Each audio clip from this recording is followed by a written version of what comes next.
Woo! Welcome back, boys. We made it. We got the new bikes. The update is officially out, and we are riding the new Triumph. So far, it's pretty good. I don't have a whole lot of complaints with it. Stop the cap. One thing I did notice is that it kind of lacks in the power department a little bit, but that also could be because of the gearing setup that they have on it for stock, because now you can go through and adjust each individual gear and get it set, I mean, exactly the way you want to ride it. One really good thing about it is that it sounds good. I like the little backfire that they put when you hit the rev limiter. It kind of pops a little bit. That's kind of cool. But I am really excited to try the Suzuki out, because we all know that bike severely lacked in the power department, and with the new race mapping they put in, I think we're gonna have some pretty good changes. I don't know if it's gonna be anything super substantial, but we can only hope, right? I know there's a lot of diehard Suzuki guys out there that really want to ride those bikes, and they just, let's be honest, they can't compete. One thing I'm also noticing with this bike is that it feels heavy. When you're going around the track, the bike just, it feels heavy. It almost has I guess the turning capabilities, is that what you would call it? I don't know. As a 450. The 450s are, you can tell when you're on the 450. Obviously you've got the power, but the weight difference is definitely there compared to the 250. This thing does like to get a little squirrely, for sure. But like I said before, I think when people start getting their gearing setups dialed in and their suspension set the way that they want it, this bike is, it's probably going to be a pretty solid contender. I think that might be it for me on this bike for now. I'm gonna try to get some kind of setup on it at some point today and try and get some more laps, and I don't want to give up on it yet. I think the bike has got some serious potential, but if you're coming over from the KTM or maybe even the Cowie or Husky, you're gonna find it a little different. It's gonna be a little challenging, that's for sure. And I don't think Project OEM changed anything as far as the physics go in the bikes, but this thing, I don't know, man, it feels a little funky. Okay, one thing I want to touch on before we get to the track on the Suzuki, taking a look at the others tab under the geometry and engine mapping, you can see in here now we've got Pro Circuit and the race.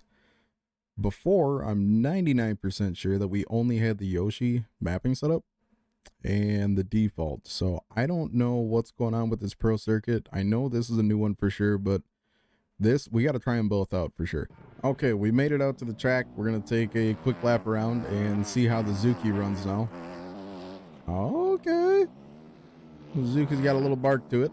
So initial impressions so far, we made it about halfway around the track. I don't notice a huge difference with this Pro Circuit. I do notice that I am clearing a lot more of the jumps than I was on the Triumph, so that's kind of a plus. The Suzuki definitely got a little boost somewhere with that Pro Circuit setup, but I think we're gonna finish this lap out and then I'm gonna switch over to the race map, so we'll see you back in a second. All right, boys, we got the race map on the Suzuki now, and let me tell you, this is quite different than the Suzuki compared to normal. This thing, holy smokes, man, this thing's got a lot of power now. Wow, this thing feels good. Your boy might be running Suzuki, not KTM this season. Don't quote me on that. I don't know. You know I'm a diehard KTM lover. But holy cow, man, this thing is ripping.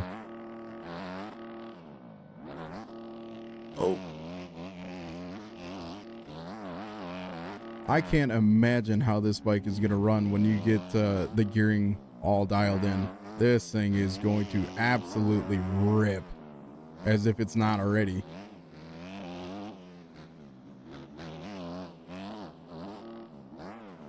Yeah, there's some big differences in the power department now. Holy smokes.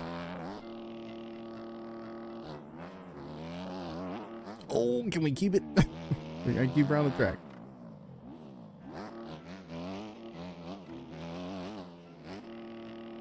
I felt like this was going to be the proper bike to choose to do a review on the new race map, because we all know the bike was just it was slow. It was dog slow.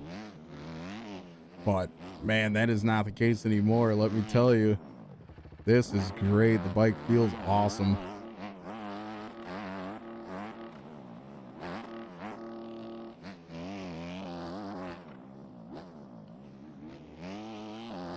God, this thing feels good.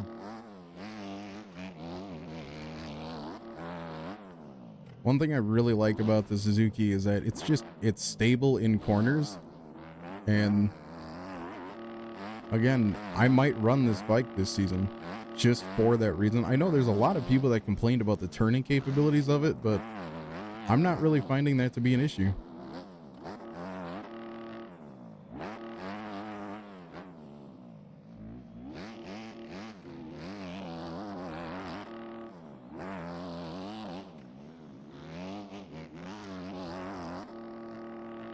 We can't clear that. But yeah, man, this thing this thing gets out of the hole quick. All right, boys, we made it onto the Kawi.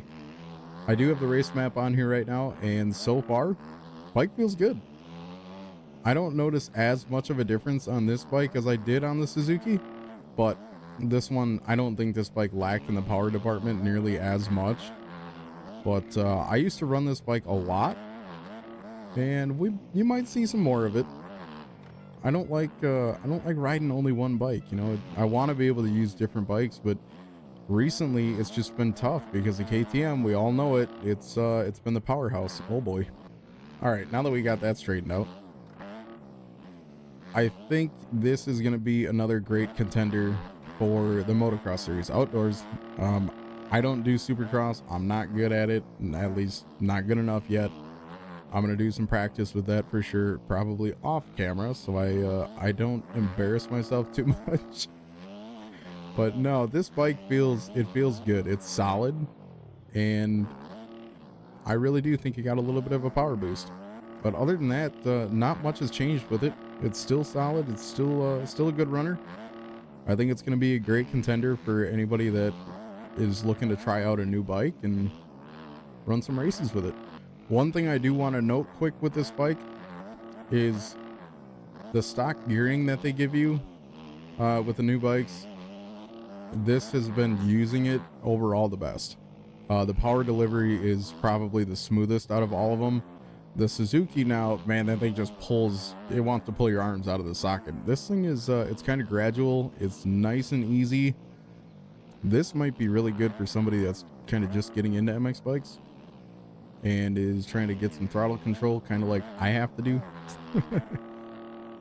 All right, guys, I am starting to run out of time here, so we are going to work on the last bike, do a quick review of this guy. We are on the 2024 Yamaha 250, and this bike is the only Yamaha in there now, besides the 450. We no longer have the 2023 version of it. I think they kind of just integrated everything into one, and we're no longer getting the 2023 option. But anyways, we have the race map on here now, and I don't know. I think, I don't know, this bike doesn't it doesn't really have a whole lot of change to it. It really feels like it's the same bike to me. I'm kind of trying to get a feel for it here, but I'm not really noticing a whole lot of changes. All right, we made it a little further down the track, and I think the bike still is just feeling the same. It's very, very subtle, if there is anything there. I think anybody that has been riding on the Yamaha is probably, you know, just going to continue with it because, again, they haven't changed a whole lot. It's still a good bike. It's still quick enough around the track, and it's going to be competitive just like everything else. So with that being said, I think we are going to end the video here, and I will try to get some reviews out on the Fantic, the Gas, the Husky, and any other bikes that I may have missed. So thank you guys for tuning in, checking it out, and we will catch you in the next one.